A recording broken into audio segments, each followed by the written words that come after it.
بھی آئے کہ سارے کہتے ہیں خدا راضی ہو جائے، محبوب میں تمہیں عطا کروں گا اور ایسا عطا کروں گا، عطا پر عطا ہوگی اور مقصود صرف یہ ہوگا کہ مصطفیٰ راضی ہو۔ وَلَسَوْفَ يُعْطِيكَ رَبُّكَ فَتَرْضَىٰ، میں محبوب ان قریب ہوں آپ کو اتنا عطا فرمائیں گے کہ آپ راضی ہوں۔ اسی لیے اعلیٰ حضرت رحمۃ اللہ تعالیٰ رحمۃ اللہ خدا کی رضا چاہتے ہیں تو آنا، خدا چاہتا ہے رضا، خدا میرے نبی کی رضا کو دیکھا۔ اور حضرت عائشہ صدیقہ رضی اللہ تعالیٰ عنہا فرماتی ہیں، بخاری شریف کی روایت ہے، آپ فرماتی ہیں اللہ تعالیٰ میرے نبی کی رضا پوری کرنے میں بہت جلدی فرماتا ہے، تاخیر نہیں کی جائے۔ آئیے ایک حوالہ ہے قریب قرآن ہی سے عرض کروں، دوسرے سپارے کا پہلا رکوع پڑھیں، اللہ رب العزت ارشاد فرماتا ہے قد رضا تقلب وجهك في السماء، میں کہہ محبوب ہم نے نماز کی حالت میں آپ کا چہرہ بار بار آسمانوں کی طرف اٹھتے دیکھ، ہم دیکھ رہے ہیں۔ اور ایک اور مقام پر اللہ رب العزت نے ارشاد فرمایا فَإِنَّكَ بِأَعْيُنِنَا، فرمایا کہ محبوب تو ہمہ وقت ہماری نظروں میں ہے۔ اسی روح بیان میں ایک روایت بیان کی گئی، آپ دیکھتے ہیں کہ اللہ رب العزت نے تمام مخلوق کے قبلے بیان کیے، فرشتوں کا قبلہ بیت المعمور ہے، اس کا قبلہ کرسی ہے، خدا کا قبلہ جو ہے عرش ہے، اس طرح ساری مخلوقات کے قبلے بیان کیے۔ اور کیا ارشاد فرمایا آگے کر کے کہ اللہ تعالیٰ نے ارشاد فرمایا کہ اے محمد صلی اللہ علیہ وسلم آپ کے بدن کا قبلہ خانہ کعبہ ہے، جو حضرت ابراہیم علیہ السلام کا قبلہ ہے۔ اور آگے ارشاد فرمایا قبلہ سے مراد توجہ کا مرکز ہے کہ جس کی طرف ہمہ وقت بندے کی توجہ رہے، عبادت کی جاتی ہے، خانہ کعبہ کی طرف نماز ہو کر کے نماز کی جاتی ہے، تو گویا کہ وہ ہماری توجہ کا مرکز بن رہا ہے، اس طرف رخ کر رہی ہے۔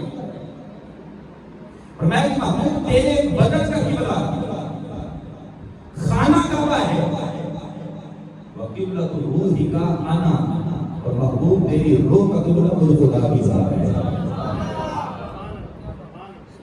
غلط فہمی پیدا نہ ہو، غلط مانا نہ لیا جائے، میں اس لیے پھر سے عرض کر رہا ہوں کہ قبلے سے مراد توجہ کا مرکز ہے، جس پر توجہ فرمائے۔ اللہ تعالیٰ ارشاد فرما رہا ہے محبوب تمہارا جسم اگرچہ اس طرف ہوتا ہے لیکن آپ کی روح مجھ خدا کی طرف ہوتا ہے۔ وَقِبْلَةُ رُوحِكَ أَنَا، آگے کیا ارشاد فرمایا وَقِبْلَتِي أَنْتَ، اور محبوب مجھ خدا کا قبلہ تجھ مصطفیٰ کی ذات ہے۔ اللہ تعالیٰ ہمہ وقت اپنے پیارے حبیب علیہ السلام کی ذات کی طرف متوجہ ہے، دیکھ رہا ہے۔ اب معاملہ یہ ہوا کہ حضور علیہ السلام جب مدینہ منورہ تشریف لائے تو آپ نے تقریباً 16 یا 17 بیت المقدس کی طرف رخ کر کے نماز پڑھی۔ اب جو مدینہ طیبہ ہے اس کی لوکیشن کچھ اس طرح سے ہے کہ بیت المقدس کس طرف ہے، جس طرف پہلے رخ کر کے نماز ادا کی جاتی ہے، اور خانہ کعبہ کس طرف ہے۔ حضور علیہ السلام کو دل میں یہ تمنا پیدا ہوئی، خواہش پیدا ہوئی کہ کاش ہمارا قبلہ وہ بنا دیا جائے جو ہمارے جد امجد حضرت ابراہیم علیہ السلام نے اپنے ہاتھوں سے تعمیر فرمایا۔ ایک وجہ یہ مفسرین کرام نے لکھی، دوسرا لکھتے ہیں کہ حضور علیہ السلام جب مدینہ میں گئے تو بیت المقدس کی طرف، فلسطین کی طرف، مسجد اقصی کی طرف رخ کر کے جو نماز پڑھا کرتے تھے، یہودی حضور علیہ السلام کو معذرت طانے کیا کرتے تھے کہ ایک طرف ہمارے مذہب کی مخالفت کر رہے ہیں اور دوسری طرف ہمارے ہی قبلے کی طرف رخ کر کے نماز ادا کر رہے ہیں۔ میرے نبی علیہ السلام ظہر یا عصر کی نماز ادا فرما رہے ہیں، 2 رکعتیں ہو چکی تھیں، 2 باقی تھیں۔ اللہ تعالیٰ کی نماز ہی کے اندر وہی نازل فرمائی، میں قد نرا تقلب وجهك في السماء، محبوب آپ کے دل میں جو خواہش ہے کہ ہمارا قبلہ بیت المقدس چھوڑ کر خانہ کعبہ کا بنا دیا ہے، اور آپ اس تمنا کے، اس دعا کے پورے ہونے کے منتظر ہیں اور آسمان کی طرف چہرہ اٹھا کر دیکھ رہے ہیں۔ فرمایا کب لگا تکلم وجهك في السماء، محبوب ہم نے آپ کے چہرے کو دیکھ لیا ہے۔ آگے چل کر کیا ارشاد فرمایا؟ فَلَنُوَلِّيَنَّكَ قِبْلَةً تَرْضَاهَا، محبوب جس طرف آپ کا جی چاہے مجھ پہ دیجیے، ہم اسی کو قبلہ بنائیں گے، ہم اسی کو قبلہ بنائیں گے۔ اب قبلہ ہمارا خانہ کعبہ بن تو گیا ہے،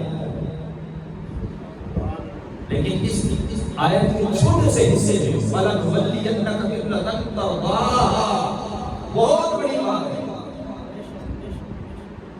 خانہ کعبہ کی طرف پوری کائنات میں کہیں بھی انسان بس رہے ہو، مسلمان ہو، جس خطے زمین پر ہو، ہر ایک جگہ سے نماز خانہ کعبہ کی طرف روک کر کے ادا کی جاتی ہے۔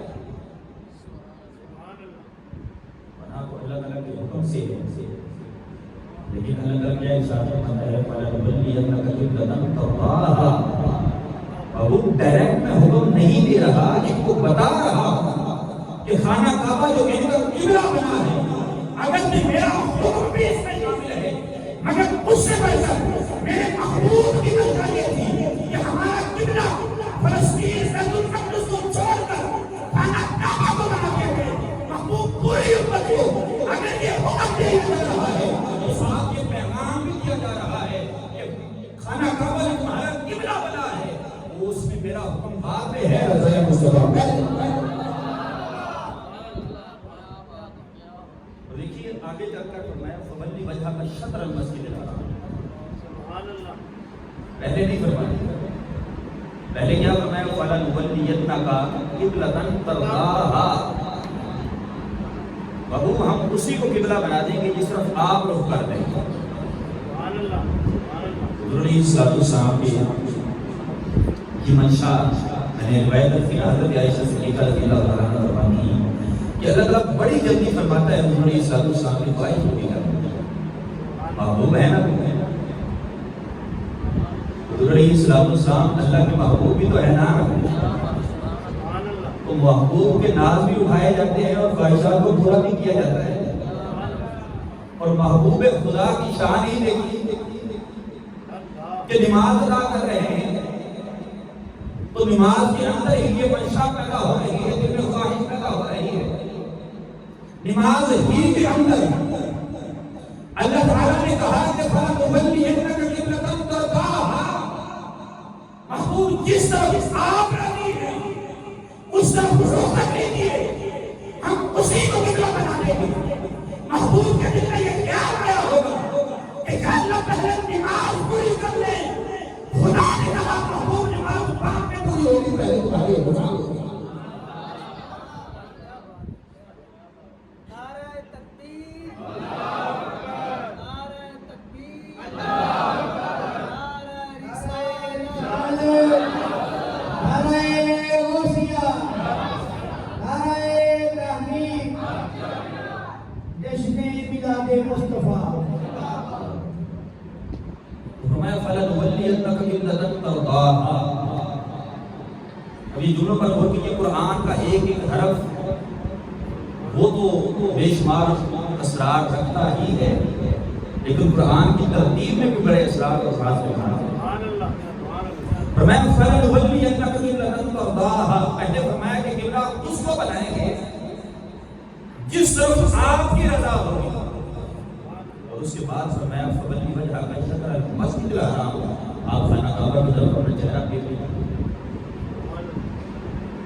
پہلے محبوب کی رضا کا ذکر کیا، بعد میں خانہ کعبہ کی طرف رخ پھیرنے کا حکم دیا، تاکہ پتہ چل جائے کہ ڈائریکٹ اگر پہلے حکم دے دیا جاتا تو انجانوں کو پتہ نہ چلتا محمد عربی کی شان اور مقام کیا ہے، اس لیے پہلے تک فرما دیا فَلَنُوَلِّيَنَّكَ قِبْلَةً تَرْضَاهَا، اس کے بعد ارشاد فرمایا فَوَلِّ وَجْهَكَ شَطْرَ الْمَسْجِدِ الْحَرَامِ، تاکہ پتہ چل جائے محبوب اللہ رب العزت کا حکم بعد میں آتا ہے، پہلے رضائے مصطفیٰ۔ اب نماز دیکھیے کیا کنڈیشن ہے کہ یہ اس طرف میں نے شروع میں عرض کیا فلسطین جو ہے بیت المقدس ہے مسجد قبلتین ہے اس طرف اور خانہ کعبہ ہے اس طرف بالکل اپوزٹ سائڈ پر. اب نماز با جماعت ہو رہی ہے حضور علیہ السلام کو امام بن کر کھڑے ہوئے ہیں صحابہ کرام کے سبھی نے اس طرف رخ کیا اس طرف رخ کیے ہوئے سب. حضور علیہ السلام کو جیسے ہی حکم ہوا کہ اللہ تعالیٰ ارشاد فرما رہا ہے فولی وجہ کا شطر المسجد الحرام کہ آپ اپنا چہرہ مسجد حرام کی طرف پھیر دیجیے, تو محمود نے کہا کہ یا اللہ اگر تو میری رضا پوری کرنے میں تاخیر نہیں نہ کرتا تو محمد عربی کے حکم کی تعمیل نہیں کی. نماز مکمل نہیں کی, نماز ہو رہی. حضور علیہ السلام نماز پڑھائی, نماز کے اندر ہی آقا کریم علیہ السلام نے رخ پھیرا اور صفیں چیرتے ہوئے اس جگہ پر آ کر کھڑے. اور خدا کی قسم پورا ذخیرہ احادیث دیکھ لیجیے, حضور علیہ السلام کی سیرت کی کتب دیکھ لیجیے, آپ کو کسی ایک صحابی کا بھی ایسا عمل نہیں ملے گا کہ کسی صحابی کے ذہن میں یہ خیال آیا ہو کہ شاید رسول اللہ کو کوئی جو ہے وہ خضر لاحق ہو گیا ہو, حضور علیہ السلام کا خضر ٹوٹ گیا ہو. نہیں اگر کے کوڑے جائے کہ ہم تو اپنی نماز مکمل کریں, کسی اور کو امام مقرر کریں, نہیں. کیوں؟ حضور علیہ السلام جس طرف جا رہے ہیں صحابہ کرام اسی طرف ہوتے رہے. ادائے دین سراپا نیاز کی تیری, ادائے دین سراپا نیاز کی تیری, کسی کو دیکھتے رہنا.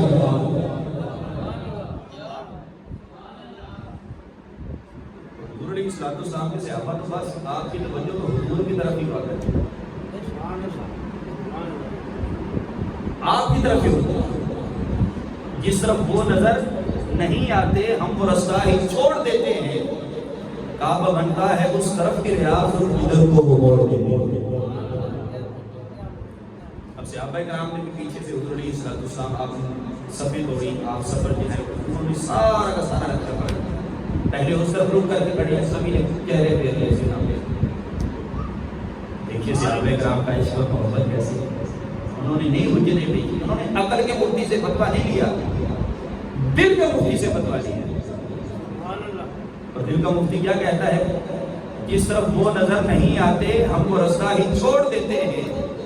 کعبہ بنتا ہے اس طرف بھی ریاض ادھر کو وہ موڑ دیتے ہیں. ایک صحابی رسول تھے ان کے بارے میں روایت ہے کہ آپ مسجد میں آتے تو وہ ذرا صف کے بالکل اینڈ پر آ کر بیٹھ جاتے. دوسرے ایک صحابی رسول نے عرض کیا, کہنے لگے کہ حضور یہاں آپ پہلے آ جاتے ہیں, تو ہمیں کو بتلایا گیا حکم ہے کہ امام کی جتنا بندہ زیادہ قریب ہوتا ہے, واقعی یہ مسئلہ ہے, شرعی مسئلہ ہے, امام کی بندہ جتنا زیادہ قریب ہوتا ہے اتنا ہی اس کو زیادہ ثواب ملتا ہے. آپ دور جا کر کیوں کھڑے ہوتے ہیں؟ انہوں نے کہا نمازوں کا ثواب کچھ رکھا, ہم یہاں نماز پڑھنے تھوڑا ہی آتے ہیں, ہم تو حضور کے مقبرے کو رکھنے کے لیے آتے ہیں.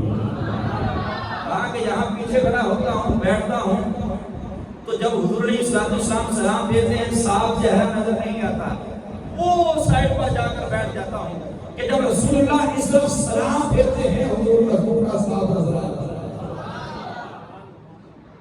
حضور کا چہرہ صاف نظر آتا ہے. ادائے دین سراپا نیاز کی تیری, کسی کو دیکھتے رہنا نماز کی. نمازیں بعد میں مکمل ہوئی, پہلے رضائے مصطفیٰ کو پورا کیا. قرآن کیا کہتا ہے؟ وَلَسَوْفَ يُعْطِيكَ رَبُّكَ فَتَرْضَىٰ. اللہ تعالیٰ محبوب کو ارشاد فرماتا ہے کہ اے محبوب ہم آپ کو اتنا عطا فرمائیں گے کہ آپ راضی ہو.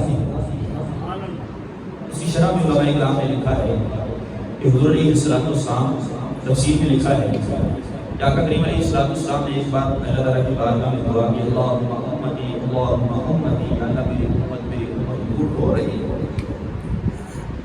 اللہ تعالیٰ نے حضرت جبریل امین کو بھیجا کہ جاؤ میرے محبوب سے جا کر صبر کرو کہ کیوں ہو رہے ہیں, حالانکہ اللہ جانتا ہے.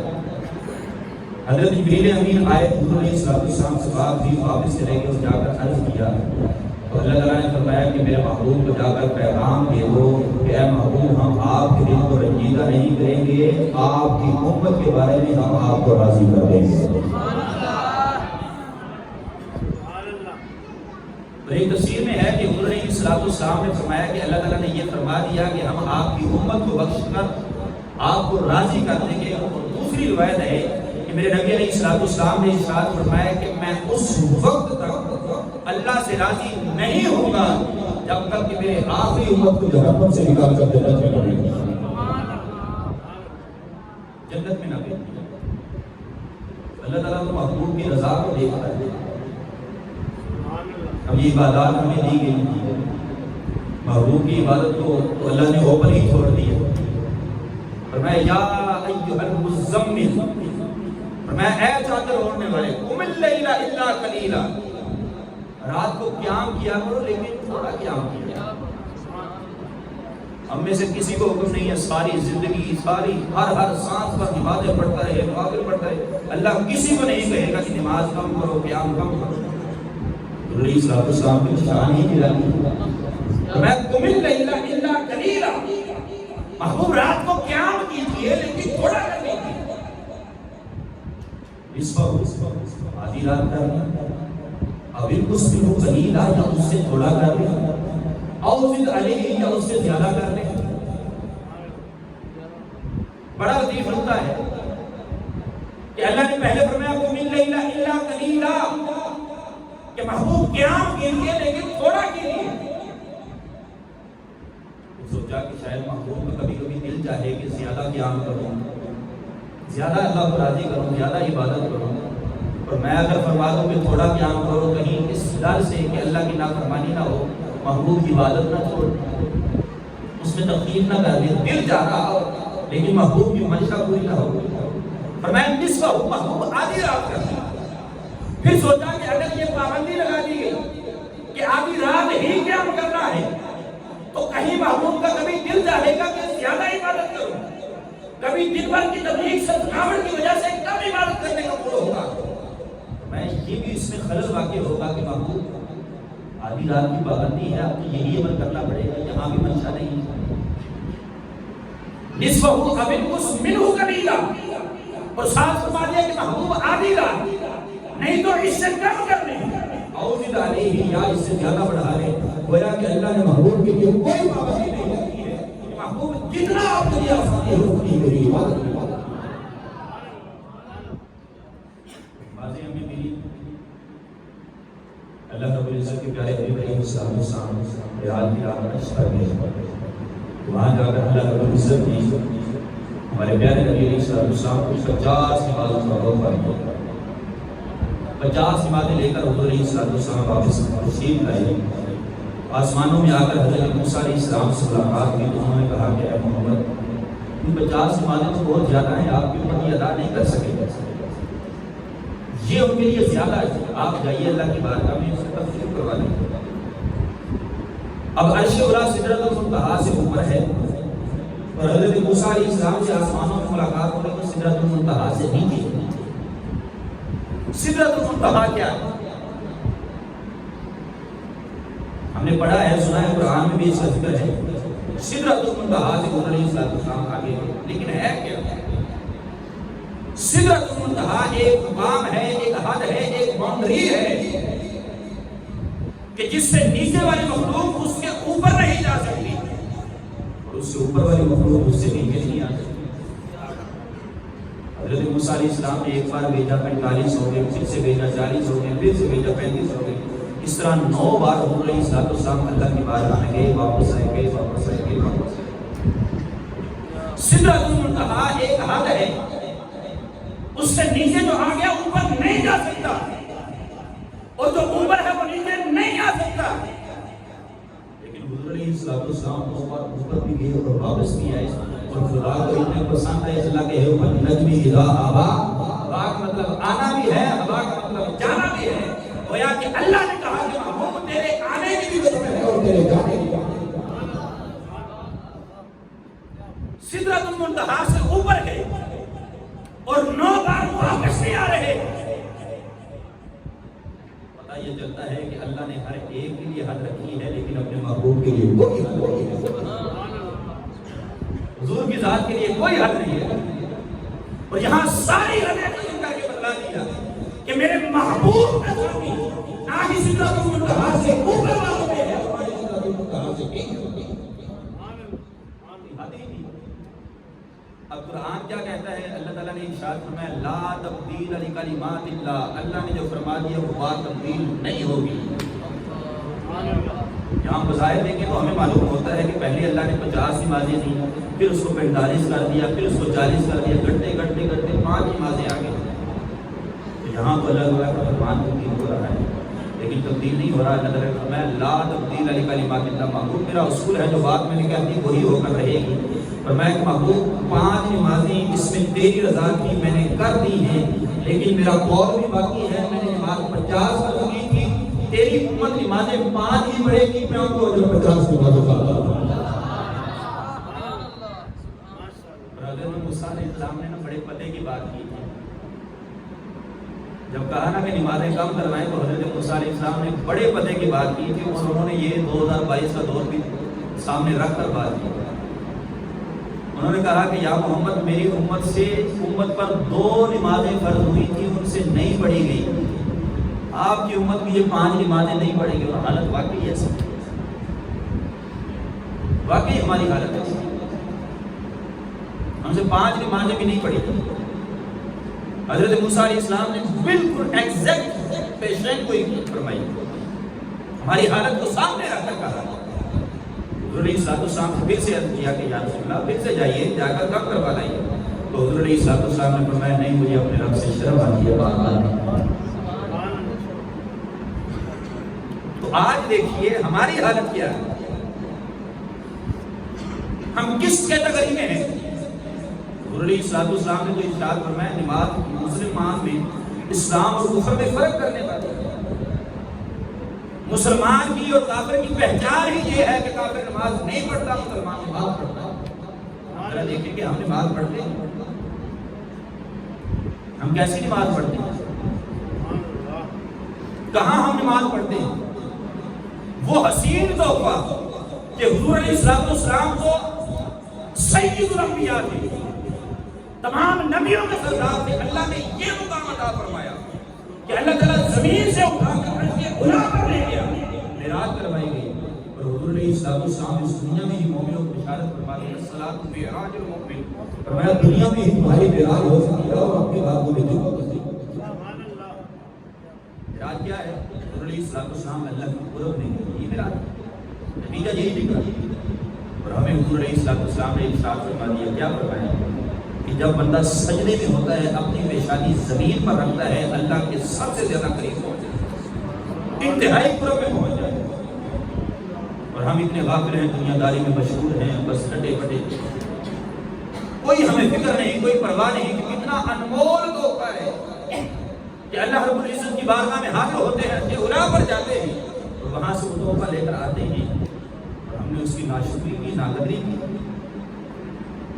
تو یہ حکم دیا گیا، بار بار حکم دیا گیا اقیموا الصلاۃ اقیموا الصلاۃ اقیموا الصلاۃ، نماز پڑھو، بات کریں۔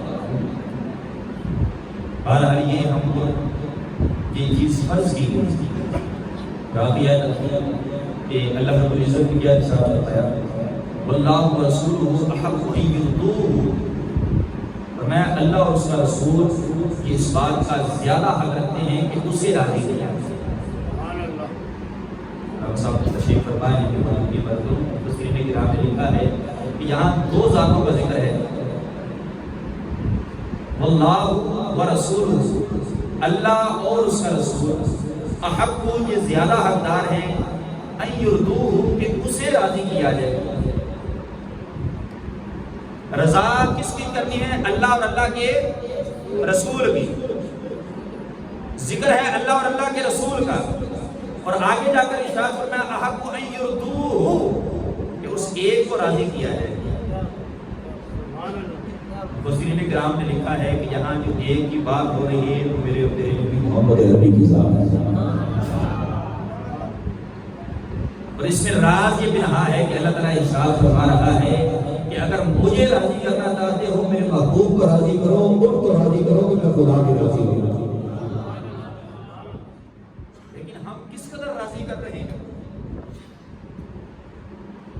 کیا ان کی رضا کا خیال رکھا جا رہا ہے؟ حضور علیہ السلام کو ارشاد فرمایا لا یؤمن احدکم حتی اکون احب الیہ من والدہ وولدہ والناس اجمعین، فرمایا تم میں سے کوئی کامل مومن نہیں جب تک کہ میں اسے، اس کی اولاد، اس کے والدین، حتیٰ کہ تمام لوگوں سے بڑھ کر محبوب نہ ہو۔ یہاں علماء کرام نے لکھا ہے، اس حدیث کی شرح میں آتے ہیں کہ محبت تو ایک فطری چیز ہے، طبعی چیز ہے، کبھی کسی سے ظاہر ہوتا ہے، اس میں بندے کا اختیار بعض نہیں رہتا۔ یہ حدیث فرمانے کا حکم کیا ہے؟ شارحین نے لکھا ہے کہ اس سے مراد یہ ہے کہ جب بھی اپنے والدین، اپنی اولاد، تمام لوگ، دنیا کا کوئی عظیم سے عظیم انسان ہی کیوں نہ ہو، اس کی رضا آئے اور اس کی رضا رضائے مصطفیٰ اور رضائے خدا سے ٹکرا رہی ہے، تو تم نے اس کی طرف نہیں لگنا بلکہ رسول خدا کی طرف لگنا۔ یہ مفہوم ہے، یہ قرآن میں کہا گیا اللہ و رسول حق یرضو، کہ اللہ اور اللہ کے رسول کا حق یہ ہے کہ وہ راضی ہو جائے۔ ہم نے دوستوں کے پیچھے لگ کر اسلام کو چھوڑا، ادھر ادھر کی مصروفیات مشغول ہو کر نماز کو چھوڑ دیا، اور نعرہ کیا لگاتے ہیں؟ غلامی رسول میں، یہ غلامی رسول میں، غلامی رسول میں۔ اب ہم نے اپنے گربانوں پر غور کرنا ہے، کہیں یہ وہ موت تو نہیں ہے جو ہمیں نماز پڑھتے ہوئے پڑھتی ہے۔ پنجابی میں کہتے ہیں نا، تینوں کوئی کام کی ہے تینوں موت پہ جاتی ہے، کہیں وہ موت قبول ہے تو نعرہ نہیں لگا رہے ہیں، کہیں یہ وہ موت تو نہیں ہے جو ہمیں مولوی صاحب کی، امام صاحب کی، قاری صاحب کی، علامہ صاحب کی بات مانتے ہوئے پڑھ جاتی ہے، اور ہم گھر سے تحیہ کر کے آتے ہیں، بیٹھیں گے، سنیں گے، سن کر ویسے ہی اٹھ جائیں گے، بات نہیں ماننی، بات مانیں گے تو موت پڑ جائے گی۔ یہ وہ موت تو کہیں یہ وہ موت تو نہیں جو ہمیں داڑھی سنت رسول چہرے پر سجاتے ہوئے پڑ جاتی ہے۔ آج ذرا اپنے گربانوں میں جانتے ہیں، ہم نعرہ تو بڑے ذوق سے لگاتے ہیں، اور یہ آخری کی یہ عشق ہے، محبت ہے حضور علیہ السلام کی، اس کی یہ سپرلیٹو ڈگری ہے، سب سے اعلیٰ درجے کا عشق ہے کہ حضور کے نام پر جان بھی قربان کر دیں۔ ہم بڑی آسانی سے دعویٰ کرتے ہیں غلامی رسول میں موت بھی قبول ہے، موت قبول ہے، مسجدانہ قبول نہیں۔ یہ کیسی محبت ہے، یہ جماعت کیسا ہمارا عشق ہے، حضور علیہ السلام کے ساتھ کیسا ہمارا تعلق ہے کہ حضور ارشاد فرمائیں کہ میرا یہ دل چاہتا ہے کہ میں کسی کی ڈیوٹی لگاؤں، جنگل سے لکڑیاں اکٹھی کی جائیں اور ان تمام لوگوں کے گھروں کو آگ لگا دوں جو جماعت کے ساتھ مسجد میں نماز پڑھنے نہیں آتے۔ اتنا حضور علیہ السلام پسند فرمائے، ناراضگی کا اظہار، اور ہم اتنے بے دھڑک ہو کر نمازیں چھوڑتے جائیں، ہمیں پتہ ہی نہیں ہے کہ ہماری زندگی میں کتنی قضا نمازیں جمع ہو جائیں، کبھی اس طرف دھیان ہی نہیں کیا، سوچا ہی نہیں، کبھی توجہ ہی نہیں کی کہ یہ بھی ہماری ڈیوٹی ہے، بس دنیا داری کے پیچھے لگے ہوئے، اور ہماری بے حسی کا، حماقت کا اندازہ کیجیے کہ اللہ رب العزت ارشاد فرماتا ہے وَمَا مِن دَابَّةٍ فِي الْأَرْضِ إِلَّا عَلَى اللَّهِ رِزْقُهَا، کہ جو بھی ہم نے کائنات میں زیرو چیز پیدا فرمائی ہے، ہر چیز کے رزق کی ذمہ داری خود خدا پر ہے۔ وَمَا خَلَقْتُ الْجِنَّ وَالْإِنسَ إِلَّا لِيَعْبُدُونِ، اور یہ جو انسانوں کو پیدا فرمائے ان کی ذمہ داری روٹی کمانا نہیں ہے، وہ مجھ خدا کی ذمہ داری ہے، ان کو تو میں نے اپنی عبادت کے لیے پیدا کیا، اور یہ ہمارے لیے لمحہ فکریہ ہے کہ ہمیں روٹی کی تو فکر ہے جو ہماری ذمہ داری ہی نہیں ہے، بات کی فکر دنیا داری میں ایسے مشغول ہوئے کہ جو ہماری ذمہ داری تھی اس سے غافل ہیں، اور جو رب نے ذمہ لے رہا ہے اس کے پیچھے بھاگ رہے ہیں۔ اسلام ہم سے یہ ڈیمانڈ نہیں کرتا، اور اسلام ہمیں اس کی اجازت بھی نہیں دیتا، اور مفہوم ہے حدیث کا آخری بات کرو، حضور علیہ السلام نے ارشاد فرمایا کہ اللہ تعالیٰ فرماتا ہے کہ جب بندہ دنیا داری کے پیچھے لگ کر میری ذات کو بھول جاتا ہے تو میں اسے دنیا داری میں ہی مشغول کر دوں، اسے کہتا ہوں چل ٹھیک ہے دنیا کی طرف بھاگتا چلا جائے، تیرا کوئی کام مکمل نہیں ہے، کوئی برکت نہیں ہوتا۔ لیکن فرمایا کہ جب وہ دنیا داری بھی چلاتا ہے اور ساتھ میری رضا بھی شامل رکھتا ہے تو اللہ تعالیٰ فرماتا ہے مجھ سے میں اجر بھی دیتا ہوں، اس کی دنیا کے کام بھی سوار دیتا ہوں، دنیا کے کام بھی سوار دیتا ہوں۔ تو سب سے اولین پریورٹی ہماری کیا ہے؟ اللہ کی بارگاہ میں۔ حضرت عمر فاروق رضی اللہ تعالیٰ نے فرمایا کہ نماز سب سے اہم کام ہے، جس نے نماز ادا کر لی اس کے سارے کام ہو گئے، اور جس نے اس کو ترک کر دیا اس کو کوئی کام نہیں۔ کتنے حسین اقوال جو ہیں حضور علیہ السلام نے صحابہ کرام نے نماز کے بارے میں ارشاد فرمایا، کتنی وعیدات ہیں، لیکن ہم ہیں کہ ہم بس غفلت میں ڈوبے ہوئے ہیں۔ امام صاحب ہمیں سمجھاتے رہے ہیں، قاری صاحب ہمیں سمجھاتے رہے ہیں، حدیث سے سناتے رہے ہیں، قرآن سناتے رہے ہیں۔ ہم نے قسم کھائی ہوئی ہے کہ ہمیں امام کی بات نہیں ماننی، نہیں ماننی۔ سامعین کرام، کہ محافل سجانے کا مقصد یہ ہوتا ہے کہ جہاں ہم آئیں اور آنے کا بیٹھے دل کی دنیا بن گیا، ذرا ذوق پیدا ہوتا ہے۔ اور علماء فرماتے ہیں کہ جب دل میں نیکی کا جذبہ پیدا ہونا فوراً کر اٹھو۔ اگر آج کسی کی نماز عشاء قضا ہوئی ہے نا، یہ نہ کہے کہ کل سے نماز پڑھے گا، جب تک تمہاری کل آئے گی شیطان پھر سے تم پر غالب آ چکا ہوگا۔ آج ہی سے شروع کرو، ابھی نماز پڑھو،